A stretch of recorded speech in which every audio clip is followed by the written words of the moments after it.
record everything, Okay. even if it's only just a little bit of it. Exactly. So I have the recording. Sorry that we missed that a little bit. So I've asked the question, what do you think about when we talk about location shooting? And we've identified that is about the story itself needs to be told in location. And so we're looking for the textures and the vibrancy of that story, but it also is true that it gives a bit of variety to the overall program. We're talking about the NX5 camera and identifying how blurry that looks, but that's a soft focus. Or the other reason is that the image is crap and I blew it up too large. There is that reason as well. Remembering the really key things of white balance.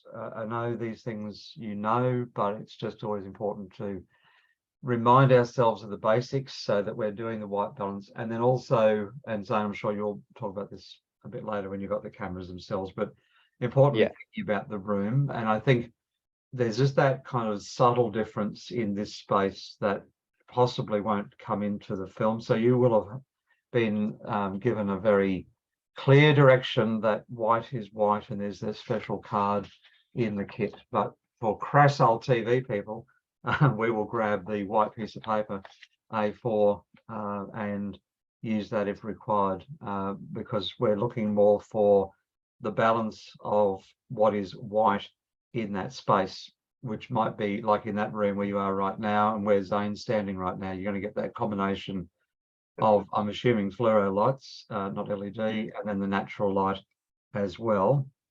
And so the combination of those lights needs to be balanced out. And so we find that common white balance. So what is white in that space? These are probably the ones that we often hear, where people will say, oh no, the audio is a bit messy or a bit noisy or whatever. And it's simply putting the headset on and listening to hear what you are hearing through that camera, not what you're hearing in the room. So checking the audio is not only checking levels and making sure you've got the onboard mic and the handheld mic for atmospheric stuff set up. So you've got the two channels and doing the split. So you've got control in the editing suite to work with that. But also just to checking through headsets to make sure that you're getting the audio nice and clean and that there's no noise on the line, etc., which can easily happen. And you won't see that necessarily on an LED display on the viewfinder. The auto manual settings, making sure you've got control of the camera. Those ones are quite good at being able to get yourself set up as a manual operator. That we don't want to see things into auto where that's possible to be taken out. Just checking your menu setup to make sure that everything is set correctly, the right shutter speed, that kind of stuff. And Zane, you might just check on that later. Is that all right through the NX5? Yeah, we'll go over that sort of stuff just to familiarize them with where, turning on peaking and off and that sort of and settings. Peaking. And I had that with a truck once. So it doesn't get better, kids, even when I'm distance. Tripod base plate. Why would I put that in there? Because if I had $1 every time a tripod base plate has been left out of the kit and they get on location and say, what do I do? So I'm putting it on there to make sure you check your gear. That's never happened to you? The wrong tripod. Got the wrong base plate for one thing. Base plate's included in our tripods. We get them usually. So Usually the issue is having the wrong tripod. But like that's overcome by just, chucking the camera on when you borrow it out and making sure it all goes together how it's supposed to. I've definitely had it happen where I've been given the wrong tripod and got to the shoot, and luckily we arrived super early, so we had time to go back and get the right one, but there was no way we were going to be able to do it handheld. But at the very, very least, gaff is your friend on days like that. That's right. Lace them to the tripod. It's beautiful. Yeah. And then the battery is the same, just checking, not that they're there, but they're in fact charged. The two things are really important. This is taking me back to the days of our Zooms. My puppy's barking in the background, and Oh, I remember those. those dizzy old crazy days of 2020 and 21 and 22 and 23.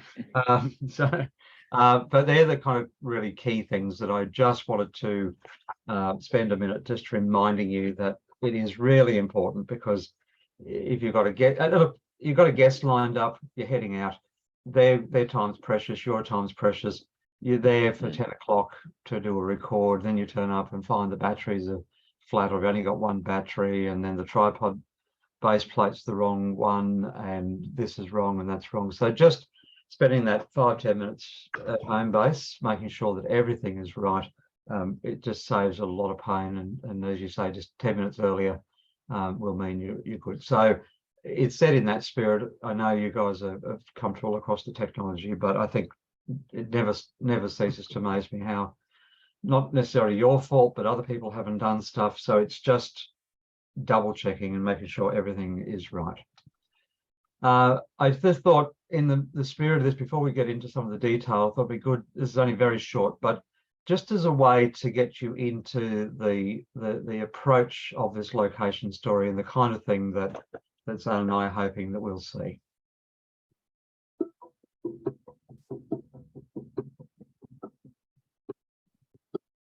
Are you getting that audio okay? Yeah, it's coming through. Yeah, all right, that's good.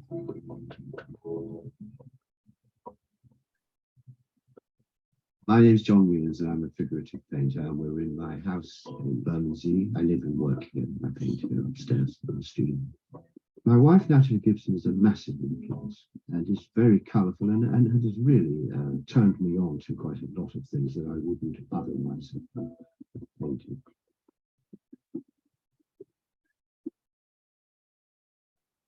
Colour is very fundamental. I always do sunlit pictures, nearly always. I paint things that are bright and brightly coloured themselves, are shiny and reflective, neon and slightly fairground, slightly pop, but anything that isn't brown or grey or beige. Beige isn't a colour, it's a man-made colour. Beige doesn't exist in nature. It always reminds me of all that office furniture. It was very, very fashionable in the 70s to make everything beige. I don't know where that came from, and I hate anything beige.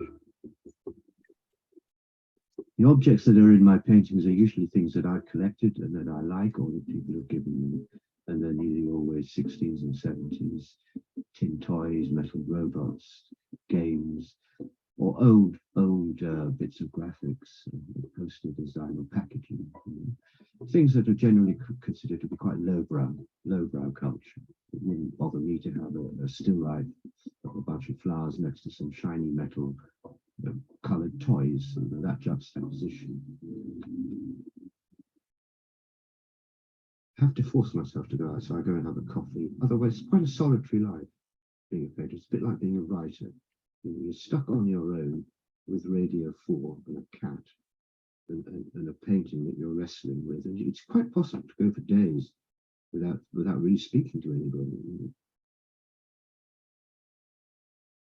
I often take a little book with me and I doodle possibilities, possible setups. And sometimes when I look back, the finished painting is actually quite like that initial little doodle. Whenever I'm doing the painting, I'm usually mentally plotting the next one. The act of painting something will spawn about 3 other ideas that you don't want to cram into that painting because they're really too busy. I hope that if you look at my pictures, you can see things in them that you didn't immediately get, but you can sort of explore them. It's a reaction to a February day. It's how I would like it to be. It's a fantasy. It's a narrative of how I would like things to be, rather than be grey and beige and dull and boring and brown. I'm not trying to move the meaning of art or the purpose of art forward 1 inch. I paint stuff that I like and that I would have on my wall.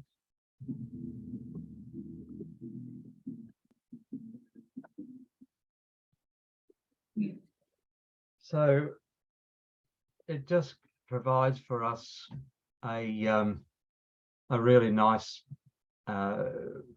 understanding, I guess, of the kind of story that becomes really satisfying to you as a producer director, and then you as a camera operator, and really bringing that story together. And you could see then visually how that could be made to be very interesting. That's an interesting approach. That's a real Australian story kind of approach, where we don't hear from anyone else but the person for whom the story is created, and we hear their voice all the way through. And that's an approach. It's not the approach that we have to go with, but just to open your minds to looking at how that was beautifully, thoughtfully shot is more the point. So as we've talked about, you've got the camera, you've got it all set up. We want to think about the use of lighting in these environments. So you could see how beautifully lit that was.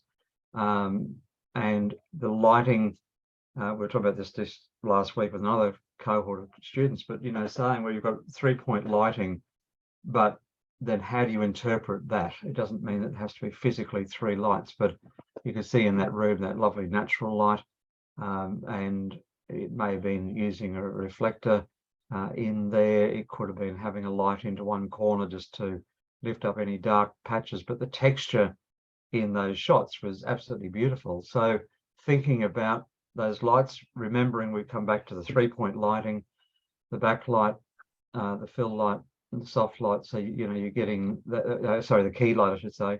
So you're looking at, you know, where you want that softness and the more the harshness in the shot. So thinking about the principles and then adapting that into the environment, and that's really good. And as I've said about sound before, you know, checking and checking again. And look, I would always go so far as to say, roll a bit of tape, inverted commas, roll a zeros and ones for a little bit, and then replay it and take a listen and a look, just to make sure that you weren't missing anything in the camera. It's better off just to do a check and make sure that you're very happy with everything. So again, I don't want to go laboring those points, but enough to identify that's what we're talking about. The other thing that was beautifully shown in that shot is the use of depth of field and the use of focus, where they were able to pull focus, and you could see that really nicely done with those little pack shots. Again, it makes it really interesting and brings that quite alive. And the use of depth of field was very present in that particular one. But again, there are techniques, and it's thinking about what your camera can do for you. And when we look at something like that, that's done more on a range of other devices, it doesn't mean the NX5 or similar camera becomes a legacy to you, but it's how do I use that camera? And thinking about, you might be able to just hand hold it and get a little bit of that free form work with it. They're quite a comfortable camera to hold in that way. You got the grip, so you could always just bring it down below. But, you know, locking off the shots, doing a range of different techniques using that camera, remembering they're just a tool for you to use. They're not going to dictate what you can and can't do. Obviously, if you've got a DSLR and some of the other gadgets you can use, then yes, you can generate that kind of product, and that's lovely. But I think it's also good to think about what can you do with some of these other cameras, because they will certainly more than capably meet your needs. Any questions, thoughts? All happy? Yep. They're static. That's what the word is, a static zone. Yeah. So when you're out in the field, there will be those issues of having to put questions to the guests. So we've seen that kind of approach. So you would structure your questions as going to be leading the respondent to giving you the kind of response you're looking for in open questions. So it's not going to generate a yes/no response, but open questions that you would then cut together that audio and then run the overlay on it. In some cases, you might be throwing questions just to the guests themselves. You might have talent, as we've discussed. Possibly some of these acting students might be keen to go out into the field, in which case you could use them.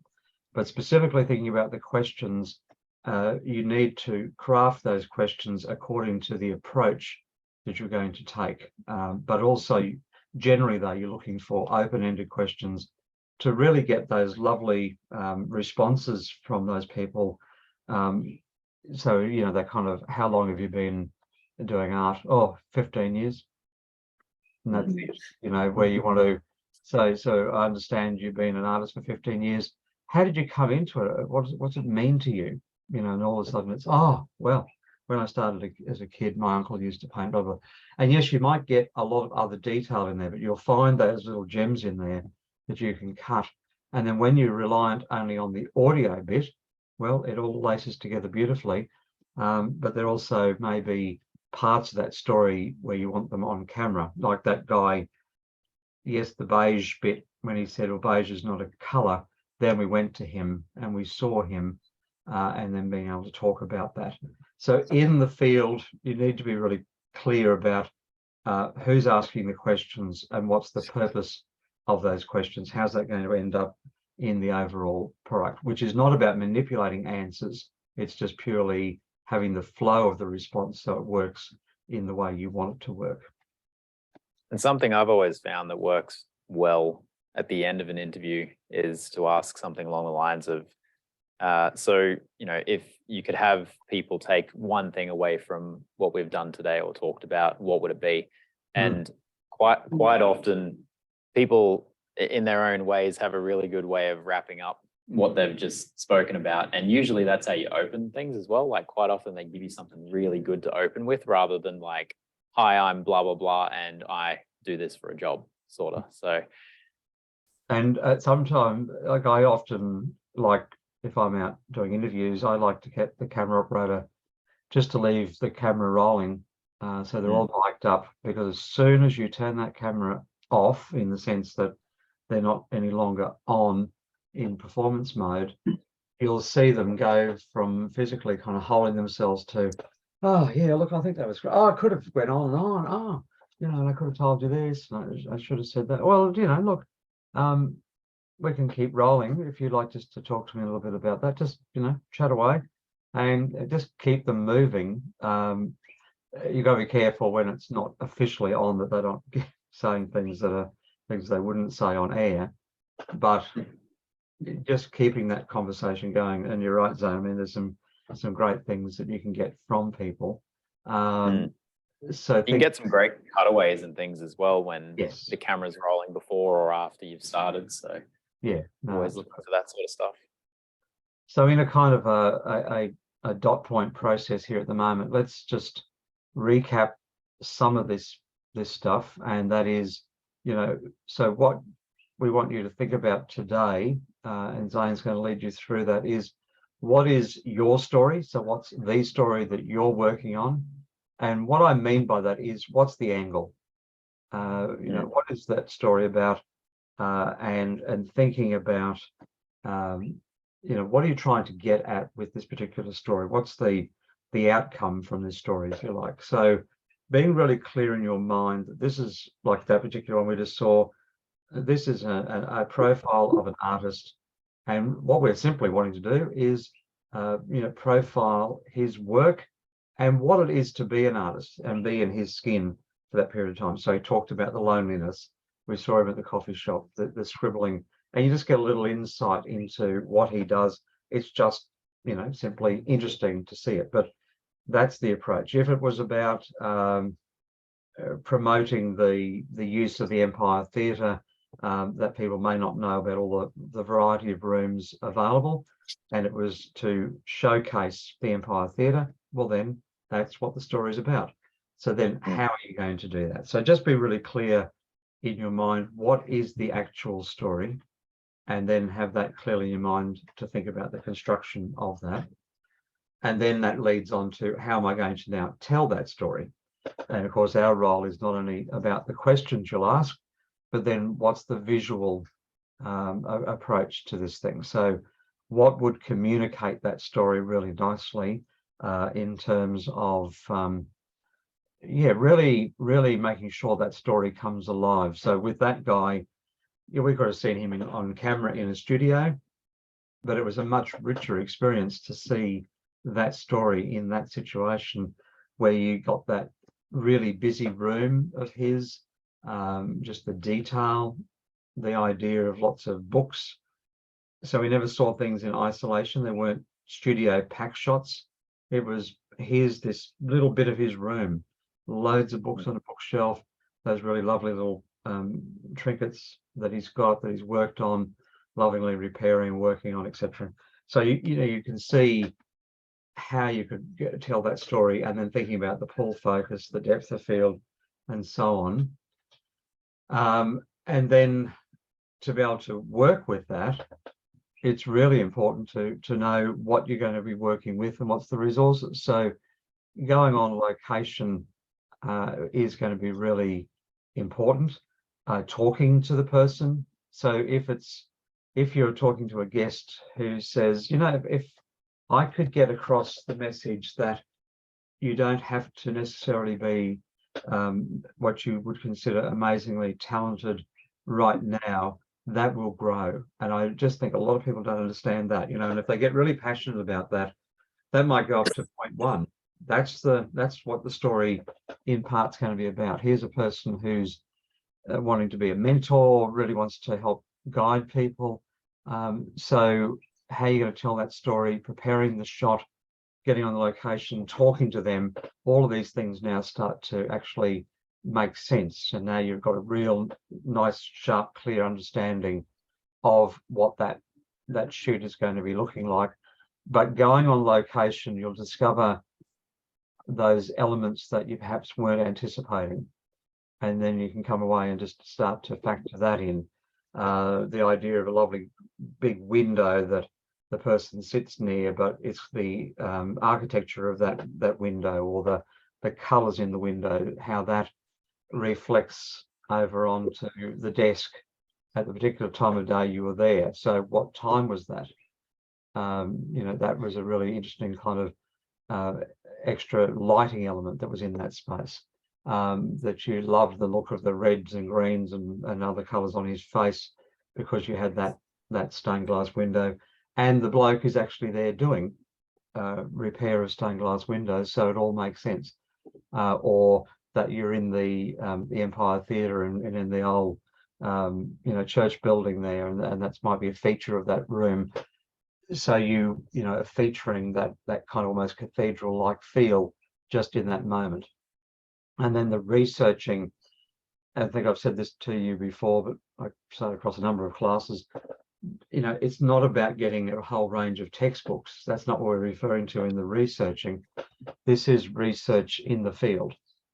So understanding what makes that person tick, as much as is this a common issue in the area? So it might be that you were talking to, I don't know, maybe a visual artist anyway, and then you might find particular lead people that you could talk to. Some of our academic staff in A Block, you could go and say, look, is this a common thing that you come across, or is this just unique to this particular person? And then it starts to build out the story that, you know, for many artists, they experience this. Doesn't take it away if that's the one person's experience and not a lot of other people experience it. That's fine, but it just may be that it could really lead to building the story out a little wider if you understand through that research what are those key elements. But also importantly in the research is getting the facts, so we don't just make something up or do sweeping statements that we're making. If they are making some generalizations, that's their voice, but our voice has to be one that's authoritative and accurate. Anything else for you guys? Are you happy? Happy. Yeah, makes sense. Yep. And what I'd like you to be doing as I'm saying these things to you, if you can picture your story, we're going to get you to talk with Zane, but it's just, and I know it's kind of drilling down into it, and this should start connecting with, you know, documentary making. It'll connect with other things that you've done. I mean, even, you know, if you've got a script and you're working in a film shoot, you're still having to look at what is this story, although it's laid out for you. But this one, you're doing a lot of constructing as you go, and that I think is a really interesting and exciting kind of part of this business. Where you're going to have the talent, now the talent being the guest that you're using, where you want them seated, how you'll work with that. Talent also in the terms of maybe like an interview scenario. So thinking about the different elements that will come. So where that particular one was done, where it was just him talking and you saw him at work, we didn't need him to be looking to anyone. But if you did have someone in doing an interview with the person in their situation, then you need to just look at the eye line, what's the background, and how you keep that interesting. And then overlay, thinking about, as you saw in that story, huge amounts of overlay. It doesn't mean you have to spend 5 hours there shooting that stuff, but just knowing that you've got a couple of variations. So if I was doing this story, I would want to just do some locked off shots and then practice the moving of focus. So you're pulling the focus through and just seeing if you come forward. If you also do a couple going backwards, because it may just be, do you want to have those variety of types of shots set up? I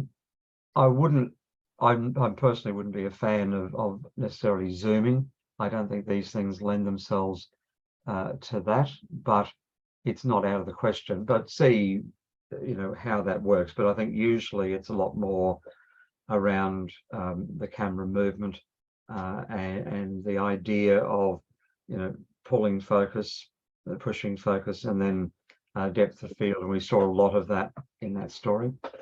Also, just thinking about how one shot transitions into the other as well. Yes. You might have noticed in that video we were watching before, quite a few shots were left to right pans, and they just blended seamlessly into the next left to right pan. And Yes. while you'll get a lot of that in the camera, you can also digitally do a lot of that in your edit as well. So just think about that. So just thinking about what you need to get and have a few little safety shots on hand, and you might like the idea of shooting above if he's painting and you're getting it from above, but then you might want to just go over his shoulder. So don't be afraid to get some different angles for exactly what Zane just said. When you're cutting it together, it may just be a bit jarring doing it one way, but it flows really nicely, doing it this way. So just be mindful that you're just looking to have some options and you've got that in the moment. And if you let yourself really be immersed in the work, and that's why what we set up before, camera batteries are fine, you've got audio's nice and clean, all of that's out of your head. The best and most joyous kind of part of this is that when you're in that location, you get yourself completely immersed in the shoot and really buying into it. So hearing that story, thinking about all the visual elements and the things that we think we see, but what else is there to be seen in that location? Are there other particular kinds of sounds that when he's doing a particular kind of work, there's a really interesting kind of rich sound that plays out. You would and really, I was just going to say, Ashley, really listen to what they say, to what your subject says in their interview, because that's the sort of stuff that you want to represent with your overlay. Obviously, you'll have other stuff that's cutaways and little bits and pieces, but if your subject is talking about dogs and all you show on the shots are cats, well, sort of miss the point. And also, and that's a really good point, but and also in addition to that, it could be that just by listening to them, they might say something like a throwaway line going, oh, look, when I first started, I read so many books, and that book by Miller over there, it was an absolute godsend to me. You just had that statement, but if you didn't get them to get the book off the shelf, so you might want to see them just coming up, putting their finger on the top of it and pulling it out, and then them just turning it over, looking at it whilst we're hearing that, So you're exactly right, so like really listening to things that are said and making sure that you've got those things covered, but it just makes it so much more interesting. I would say in the shoot, because you guys go out and produce a director pairs, you know, when the camera is essentially locked off in the interview, if whoever's not asking the questions, whoever is the other person just sitting there and taking notes and just writing some of the key words that they come up with, that's, Yes. you know, definitely a way I've handled it in the past. And it just gives you a bit of a running list of what sort of shots you might want to pick up if you can. Yeah, absolutely. So when you're completely immersed in it, you'll hear this stuff, and that it's a good point too. When you're a producer director there, you're at two people listening, and that's really important. And then, as I've said this point already in that way, but let me just wrap it up by saying you just want enough content, not hours and hours of damn stuff. You know, just doing 2 or 3 takes of it. You might, you know, as I said, doing it left to right, right to left. Yes, you can fix it digitally, but if it's there and you get a nice flow, you saw it in there before with those nice shots where, you know, you had the cigarette smoke just wafting along, and it looked very moody, the natural light coming in, you know, just picking up things that that person's doing. You may notice that when they're holding a brush, they're just sort of fiddling with it. Well, doing close-ups of some of that stuff, you know, just letting them be in their, as it were, natural habitat, and let them do what they do. This one's only a really short one, but it's a different approach. And in all that I've just said to you, hopefully then this might, you know, just also trigger off some other thoughts.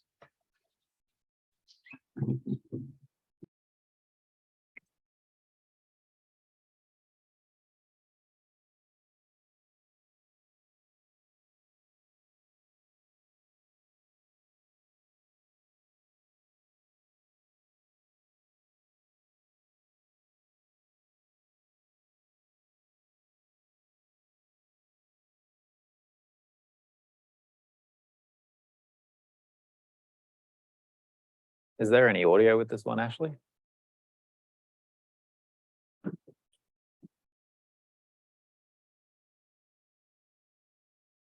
Sorry, there's no audio for you either at the moment.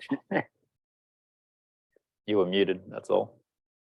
No, you're muted again. There you go. That's all right. That must have been, my apologies. Where are we?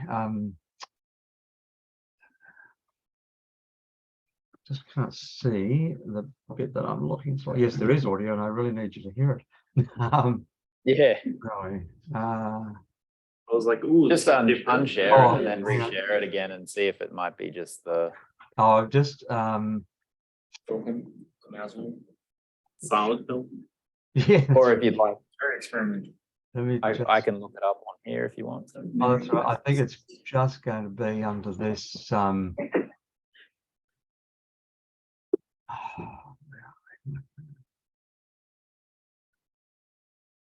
Hard to see. It should just be under.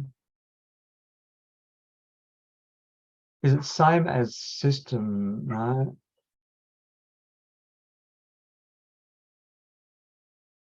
Let me just.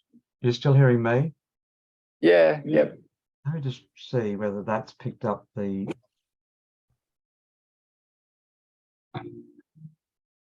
You getting anything from that?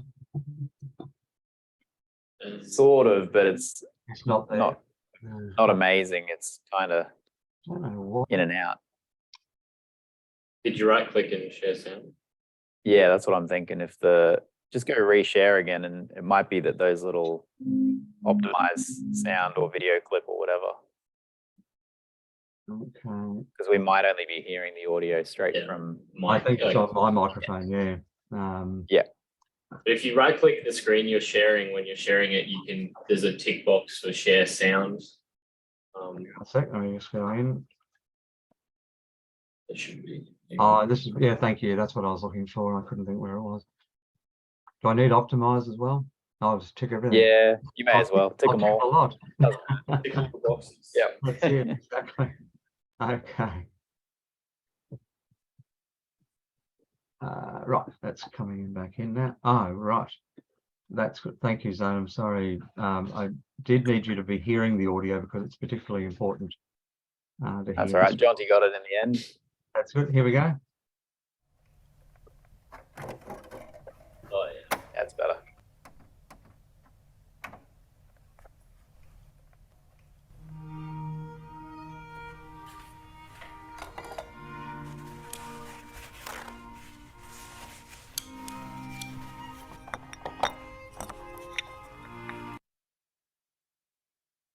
Oh, oh.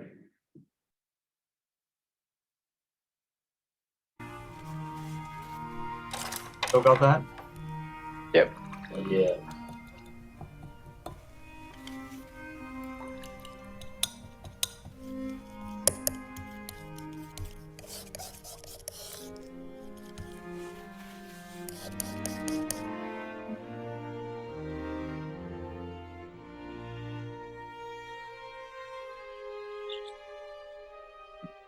Skill, vision, and truth. If those are in the painting, then I will have learned something about that artist and that subject that I didn't know ever before. And that's pretty interesting.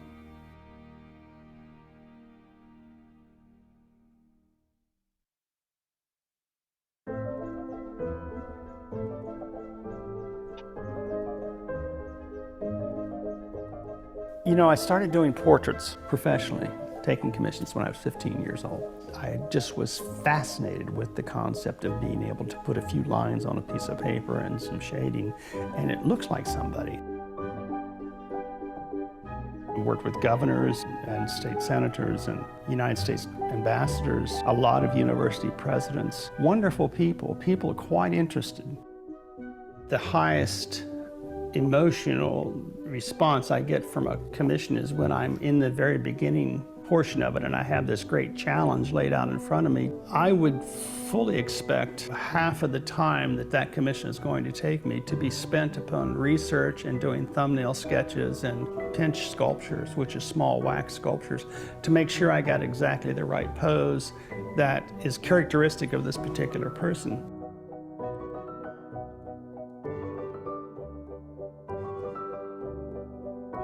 My dedication to research is really predicated a lot upon the time I spent working in historical museums as an exhibit designer and artist. And it would be easy just to pick up some artifacts, some Indian headdress, and try and come up with an illustration, but it would be wrong. And that's not what you're charged to do.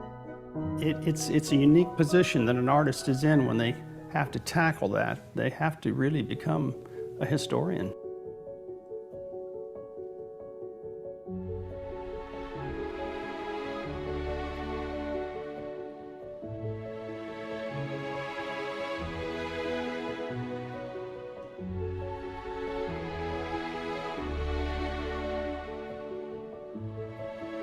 It's as important to get the facts right as it is to get the foundational skills that you need.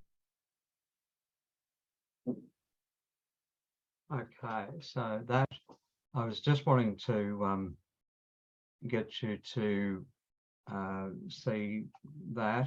Just an artist. Hang on, hold everything, ladies and gentlemen. It's just having a few problems here, ladies and gentlemen. Let me just see why. So what are you seeing at the moment? Just me? Yes. Yeah, yeah. Sorry about that. Okay, let's go over here.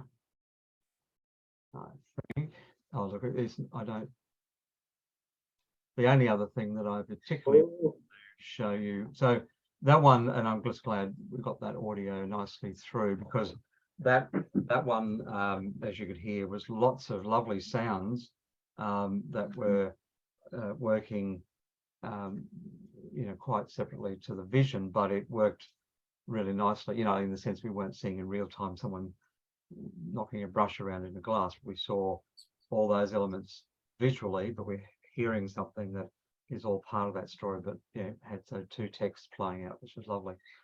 Just remember that, you know, the show producer is organizing all of the talent for the show. So for that particular one, your director will go out with you and they shoot that story.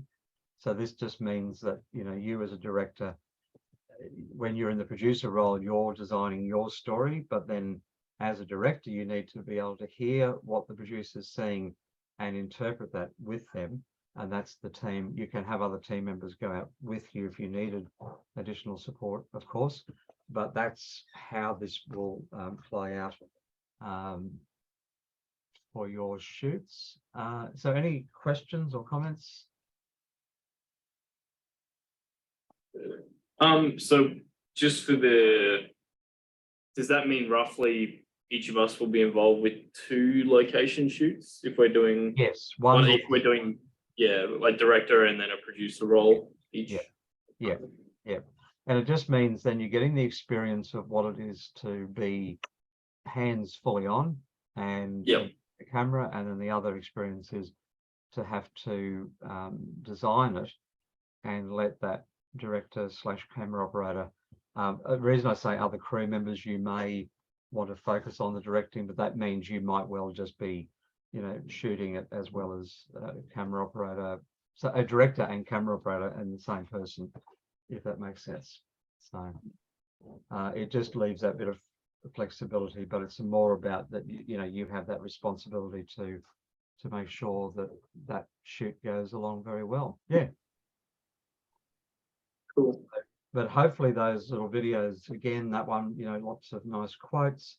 You know, and I when I saw that one, I thought that really lent itself to you know, the mentoring kind of approach, where, you know, it had all that nice kind of information. You wouldn't want to have every story like that, but that's part of what we want to do today / next week, is as you're just sharing the stories, it's a bit more like a chief of staff meeting, so we all know what each other's thinking about.